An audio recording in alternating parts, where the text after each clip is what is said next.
county namba 28, na tumefurahi sana kwamba tumefika hapa kwa finally kwa headquarters ya Rift Valley region.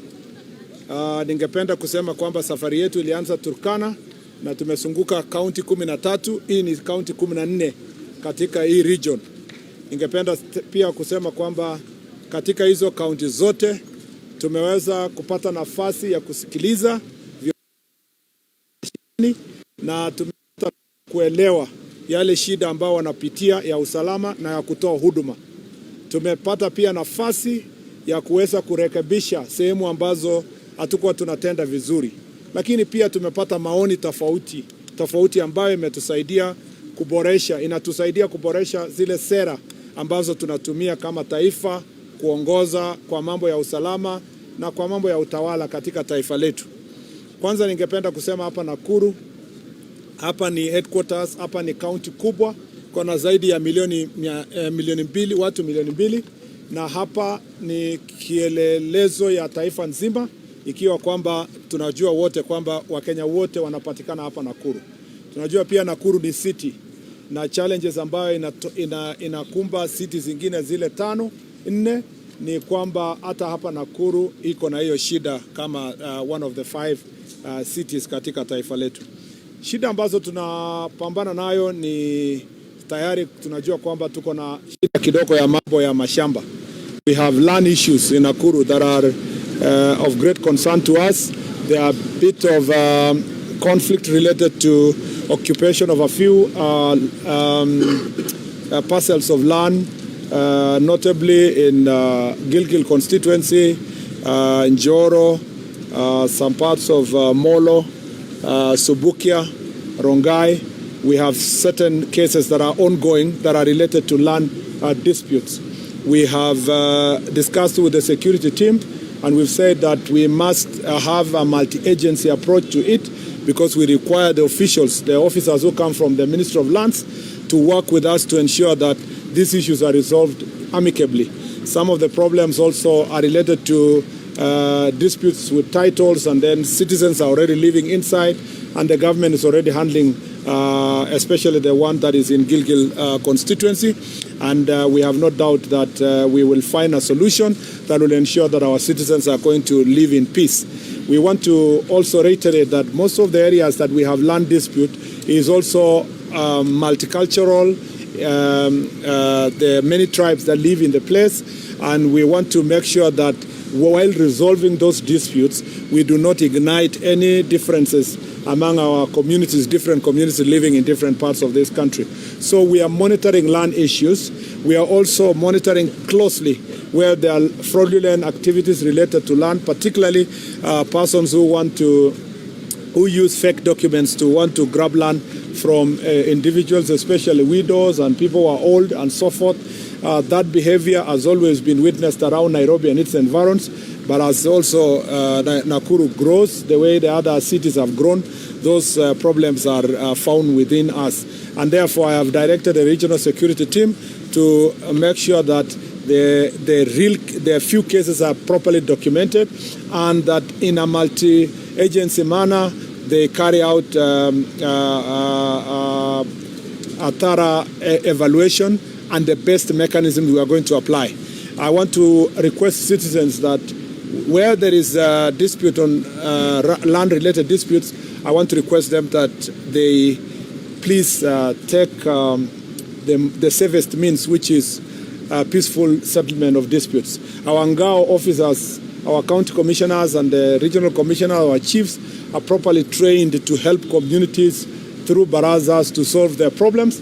And where we are unable to do so, you can take a court process. There is no need to resort to violence. Number 2 is that in Nakuru is one of the top counties in terms of transit of drugs and illicit alcohol, particularly adulterated ethanol and some of those spirits that are really counterfeit spirits and substandard. Part of the reason is that there are small dens where this alcohol are brewed, but also because of the multicultural nature of the place, this is where some of this alcohol brewed in other also countries and counties are packaged for distribution. That has become a serious menace because we have many towns in Nakuru. We have Nakuru town, we have Naivasha, we have Gilgil, we have Njoro, we have other towns that have become, including Rongai, where we have a big challenge in terms of this issue. Of great concern to me is that we have reached a stage where we almost normalize the use of cannabis sativa, and I am going to take time to engage the security teams, including the OCS and the chiefs, in the forum today to see how best we are going to tackle this issue. But this is not happening without the collusion of our government officers. So where there is, we establish collusion, we will not transfer anybody, we will sack them, and we'll take legal action against them. We also know that there are big businesses and well-connected individuals that are perpetuating this kind of business. We have said, we have agreed with the security team that they must take stand action against them, and we must see them in court. In every place that I have gone in the 27 counties, I am glad to note that the decisions we've taken to deal with drugs and alcohol abuse has actually borne fruit. They have taken it seriously, and the fight has been upscaled thanks to the conversations we've had. So I believe that the Gachagua'S Salama meeting that will take place shortly will help us refocus our energies on the areas that we need to deal with. Number 3 is that we have a problem of gangs in this county.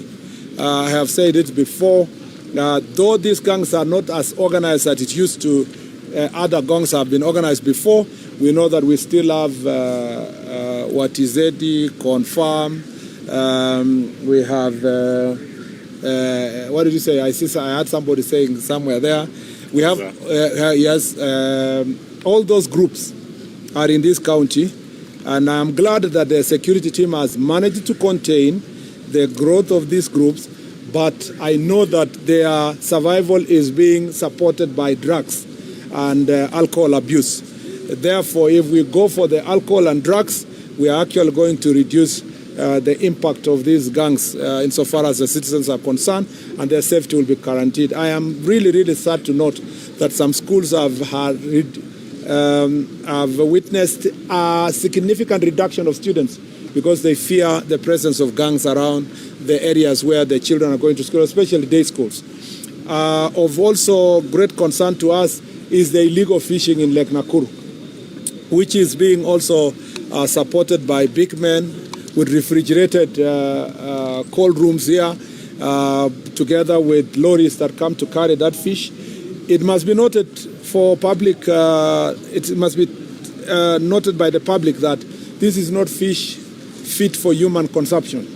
This is actually fish that is not fit for human consumption. And what is sad is that it's transported sometimes all the way to Kisumu and brought back like tilapia from Kisumu. I have said also again, our security team in a multi-agency approach, working together with KWS, must deal a final blow in this illegal fishing, and I'm glad that technology is being applied by KWS to make sure that they monitor activities in the lake. Other than those 3 things, I just wanted to say that other concerns related to corruption of public officers is going to be addressed in the Gachagua'S Salama, and we are not going to condone any police officer, any chief, assistant chief, or any public officer who is going to take bribes to offer services, including during the upcoming recruitment of police officers. We are going to stand very firm against people who are going to take bribes in the process. We want to realign our public officers and to make sure that their work is properly done. Just a summary of the 14 counties, we've been able to focus heavily on the drugs menace, which is prevalent in Trans Nzoia, Uasin Gishu, a little bit of Kericho, Narok, and now here in Nakuru. And we have been able also to deal with issues of banditry. And as you can see, there is silence in the Kerio Valley because our officers have found ways of working in unison to get rid of the bandits. And therefore, counties like Turkana, West Pokot, Baringo, like Kipia and Samburu and Elgeyo Marakwet have witnessed a significant drop in acts of banditry across the region. And as I've said, I'm happy to see that we are aligning our officers. There are many issues that they have raised. Some will be in the policies that we are going to unveil, and the report that is going to be done is going to help us make sure that we deliver properly. I'm glad also that the governor is here and the leadership of the county, because some of the things we are doing it together. Some of them are building police stations, giving licenses and so forth, and we are working together to make sure that our county is properly streamlined and we enjoy a very cordial and good working relationship. Let me say this, something I almost forgot. We will not condone acts of incitement, especially by persons who are looking for votes. Sometimes they call themselves leaders. We're not going to condone incitement, especially when it involves inciting ethnic tension and ethnic fights. We welcome everybody to enjoy their constitutional right to choose the leaders they want to do, but we will not allow anyone to incite people along tribal lines. And I promise you, we will take very stern action against anyone who is going to do so, and we believe that the judiciary will work with us to make sure that the issue is dealt with accordingly. Asanteni sana. And I assume I have been very, very vocal, and there are no questions. Yeah? Then we'll take about 3 questions then. Yes. Let me start with the lady today at least. Yes. Thank you. My name is Liana. Mm-hmm. My question is as regards to the rift between the National Police Service Commission as well as the IG's office regarding the sweeping of powers that have been stipulated or written in the draft regulation regarding the police recruitment. Can you clarify this matter? Yeah, there has